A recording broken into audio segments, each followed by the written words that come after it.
Good evening, ladies and gentlemen. My name is Muazzez Reardon. I'm the project manager for the proposed multi-use trail extension project, which will be presented this evening. I work in the roadway project management section at the Massachusetts Department of Transportation's Highway Division headquarters in Boston.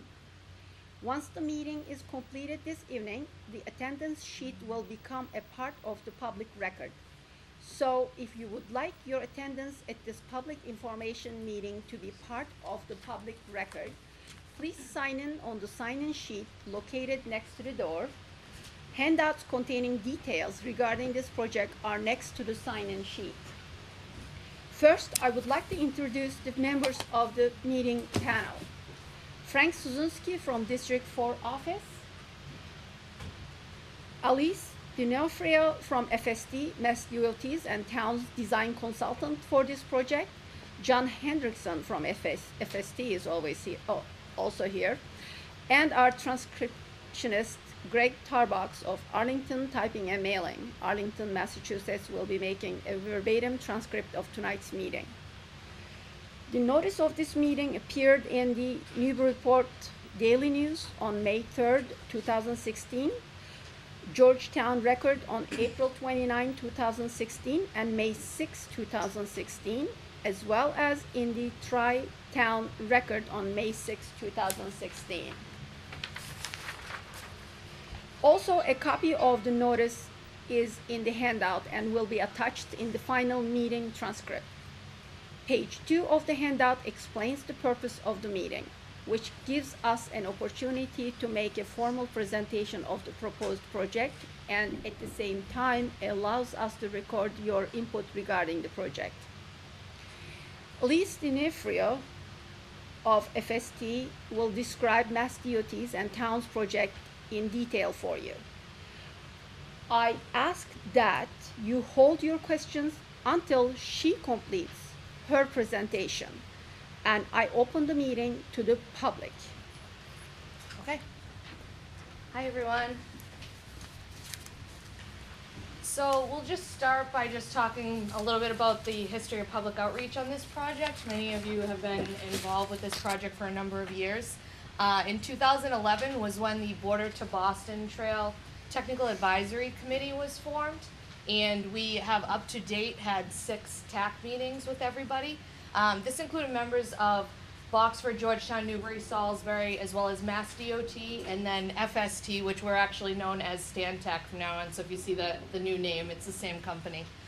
In November in 2011, we also had in Boxford a public information meeting for what was previously all 4 sections of the project, and it was set up in open house format, and we had a section of the room for each of the 4 communities that were involved in this project originally, and we took input from the crowd and used that to develop the 25% design that we had submitted back in 2012. The project team is made up from the municipalities. Tonight we're just focusing on one section, which I will get into specifics on in a moment, but the municipalities for this section are just Georgetown and Boxford, and then also the consultant engineering firm, which is us, StanTech, which we were previously FST, and we're responsible for the design of the project, and then also the Mass DOT Highway Division, which is responsible for administering the design process, and then we'll be providing resident engineer services during construction. So this is an overview of the project area. This section of the project that we're focusing on tonight is denoted in the green here in the middle.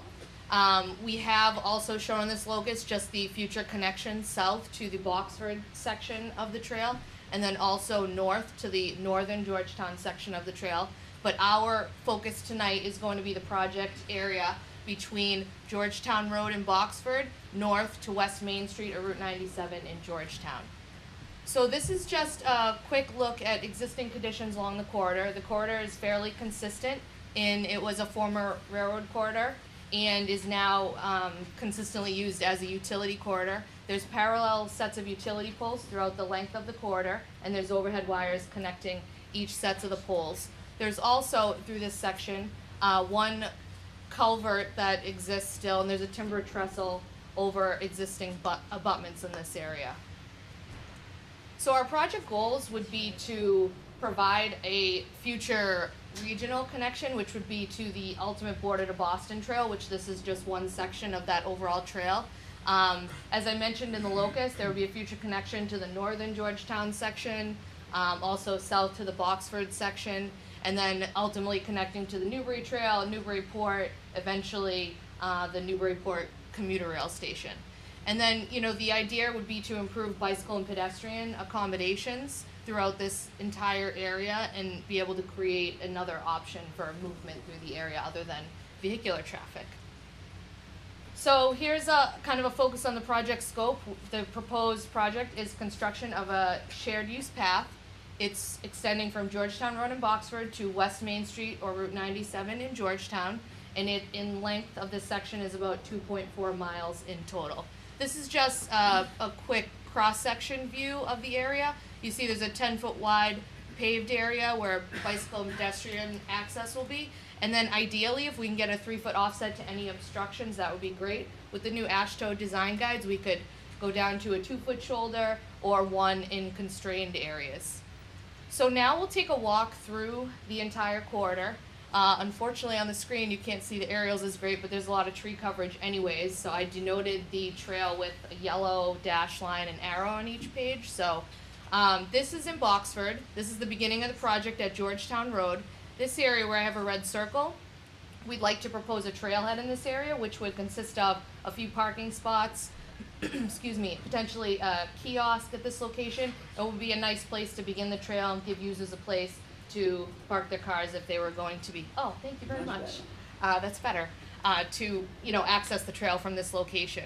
The bottom right here is just a picture of what the corridor looks like in this area, and this was the one that was on the previous slide, and it shows the parallel utility poles here with the overhead wires. It's consistent like this throughout the entire corridor, and the trail will ultimately be proposed right through the middle of the utility poles everywhere along the corridor. So the next section, if you continue north, coming up here, about this location is where the Boxford Georgetown town line is. This picture is actually a little overlook of what the trail would be overlooking in this area. And then just north into Georgetown where the red star is where a future connection could be provided to Camp Dennison at some point. Traveling north, we would go to the next street crossing, which would be Nelson Street. The distance from Georgetown Road in Boxford to Nelson Street is about 400 feet shy of a mile. So the next section, we'd cross over Nelson Street with just a typical crosswalk treatment, and then continuing on north, same thing, 10-foot wide paved surface in between the utility poles. Here's another look at what the corridor looks like. You can see the utility poles off in the distance and the overhead wires. So next section is ultimately the corridor will parallel Central Street. We get to the point where I showed that existing timber trestle as a picture earlier. This is what we would be proposing in this area. We would utilize the existing stone abutments, proposing a prefab truss bridge over, it's about a 12-foot span over the culvert, and then we would ultimately be having a 12-foot clear width across the small pedestrian bridge connecting to the 10-foot paved trail on either side. And this is just an inset from a plan that shows what the bridge would look like cross-section. From there, we continue north, paralleling Central Street, coming up to the Andover Street crossing. Once we hit Andover Street, there's high volumes on this street, Route 133, and so what we would do is we would be proposing a flashing pedestrian signal at this location in order to increase safety for trail users to get across the street. So the next slide actually is a little bit more detail about the signal, but from there, after getting over Andover Street, we would continue traveling north along the corridor. Here's another picture of what the corridor looks like through here. You can see the utility poles appear to be a little bit closer together, which they are. This is a section where the utility pole distance is narrowed to about 10 feet plus or minus. So what we are proposing through here is to still maintain a 10-foot paved surface in between the utility poles, but we would utilize pavement markings to shy users away from the utility poles and push them a little bit towards the middle to make it appear as though it's an 8-foot trail, even though it would still be a 10-foot paved surface. So this was what I was mentioning about the signal. This is a little different from your traditional pedestrian flashing signal that you would see at a crossing. It's still considered a warning signal and is not an actual full traffic signal that would stop traffic. But what we've been proposing on a lot of projects, and they've been utilized a lot in the state recently or more often, is a rectangular rapid flashing beacon. We refer to it as an RFB. And this would be used at Andover Street 133 crossing, as well as the West Main Street Route 97 crossing. And so these are just some pictures of some. This is on Georgetown Road in Waltham. These two are from a crossing in Molton, Massachusetts. And basically what it does is it's a warning system. So a pedestrian would walk up, they would press the push button normally as you would to make a crossing at any kind of signalized intersection. And then this little rectangle is two lights on it. And what they do is they flash rapidly back and forth. And it's got a higher visibility and a higher compliance rate for vehicles because it's seen better than a regular flashing light. And so with these, this one is a little different than what we would propose, but ultimately you have the signs and flashers facing in both directions of the vehicles as well as on both sides of the street. So it's a highly visible area. So that would alert drivers that someone's in the crosswalk and someone would be would like to cross the street. Vehicles would have to yield to pedestrians. Pedestrians would have to wait till the vehicle slows down and comes to a stop before they cross the street. So continuing north this is coming up to where the end of the corridor is for this section of the project. We come out to Molton Street. This picture right here is where the trail would come up. It comes up right in between. The utility poles would be on the right, and this driveway for this development on the left here would be on the other side of it. So the trail would coexist with the driveway up here, and we'd ultimately just be extending this little, sidewalk area. The trail would cross Molton Street right in front of the water department building, and then we are planning to propose widening the sidewalk out to come around here, around the parking area of the water department to West Main Street Route 97 out to 10 feet so we could accommodate both cyclists and pedestrians on the sidewalk. And then crossing West Main Street, Route 97, this would be the end of the trail on this side. Again, the crossing would be a crosswalk, but we would be providing an RFB signalized crossing to help users get across. So this is just an overview of the project schedule thus far. As I mentioned earlier, we submitted 25% for the Border to Boston project as a whole back in 2012, and then since then, it has been broken out into 4 sections, and we are just focusing on the South Georgetown with a half-a-mile section in Boxford tonight. So this is the public information meeting now in May of 2016. We are hoping to move forward and do a revised 25% design, submitting that in the fall of this year, and then ultimately doing a formal 25% design public hearing come winter.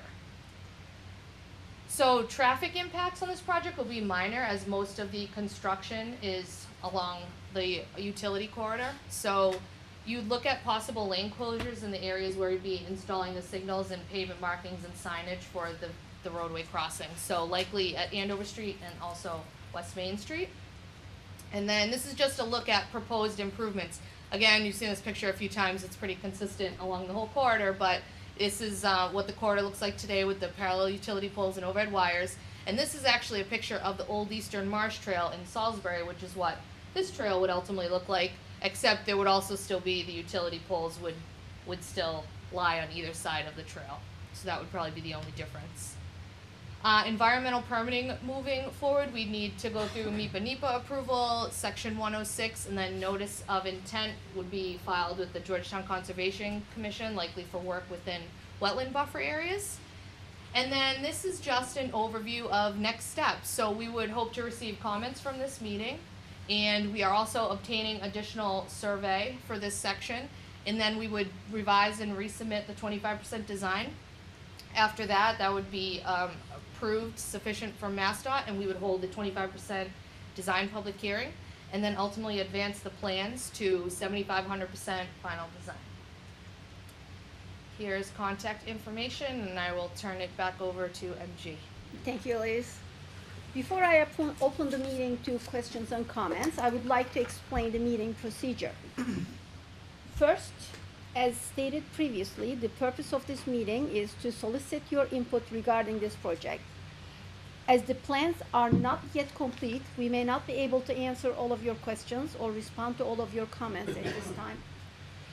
Next, we ask that anyone who wishes to have his or her comments entered into the official meeting transcript, please stand up, identify yourself by name and affiliation, whether you are an abutter, local official, or concerned citizen, and spell your last name. This is necessary in order for us to obtain a full verbatim transcript as required by law. Also, the last sheet of the handout is a mail-in sheet.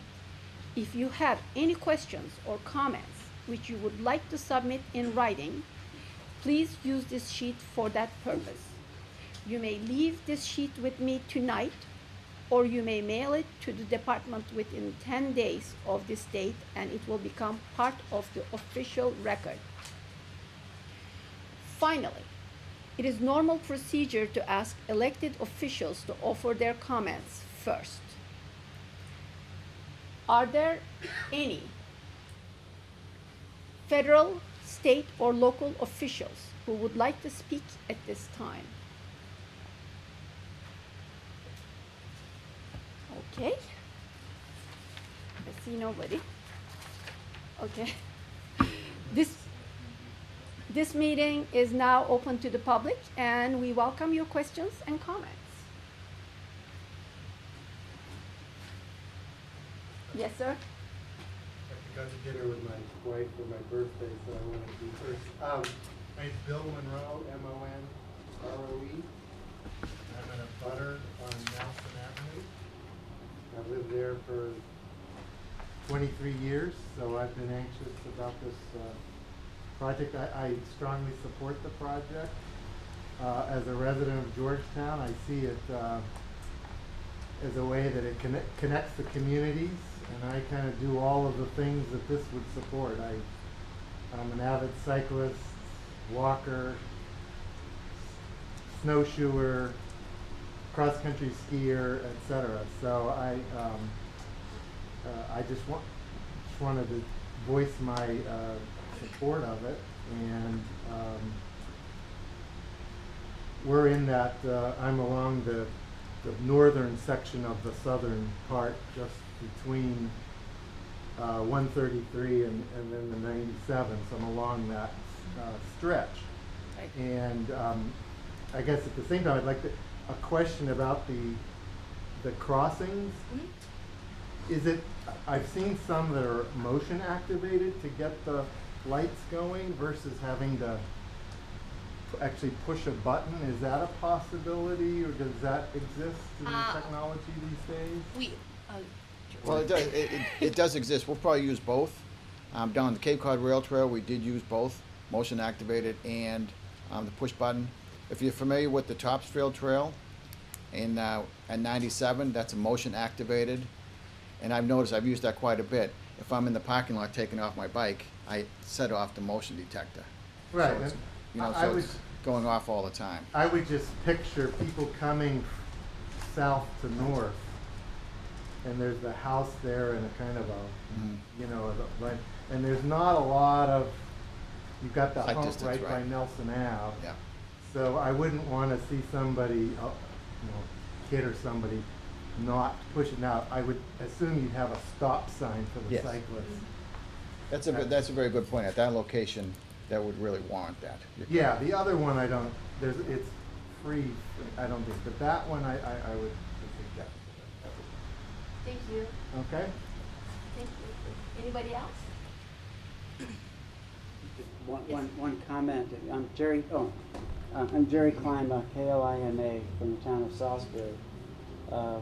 We had a motion-activated light crossing Route 1, Bridge Road, to try to get people from a neighborhood to our trail. And it either didn't work or worked all the time, and it was totally unsatisfactory. So I think it wasn't any good. Thank you. Anybody else? Any comments or questions? Yes, sir. I have a question. Excuse me. My name's Anthony Komornick, Komornick. I'm with the Merrimack Valley Planning Commission. And my question is, for a long time, the southern terminus of the project was going to be in Camp Dennison, and now it's been moved south to Georgetown Road. I was wondering just what the concerns were with the Camp Dennison stopping point. I don't think there was a concern, but we needed an ending point, so this would be a complete project. So we really needed access to local streets, so that's why we extended to Georgetown. If we stopped at Camp Dennison, you wouldn't have access to a public way. And on these projects, to get federal funding and Mass DOT funding, you need to have access to a public way. So that's why we extended it. I think in the future, the town might connect to it, the trail themselves. Sorry, trail. Yeah, right. So that's why we extended it. Thank you. You're welcome. Anybody else? Any other questions? Well, if there are no other questions or comments, I would like to remind you that the last sheet of the handout is a mail-in sheet. If you have any further questions or comments which you would like to submit, please use this sheet for that purpose. You may leave this sheet with me tonight, or you may mail it to the department within 10 days of this date, and it will become part of the official record. Before I close this meeting, I would like to say that we will be here as long as you are interested in looking at the plans, and we will try to respond to questions that affect you personally. Thank you very much for attending and for providing us with this auditorium. I declare this meeting closed. 6:55. Take comments, sign-in sheet.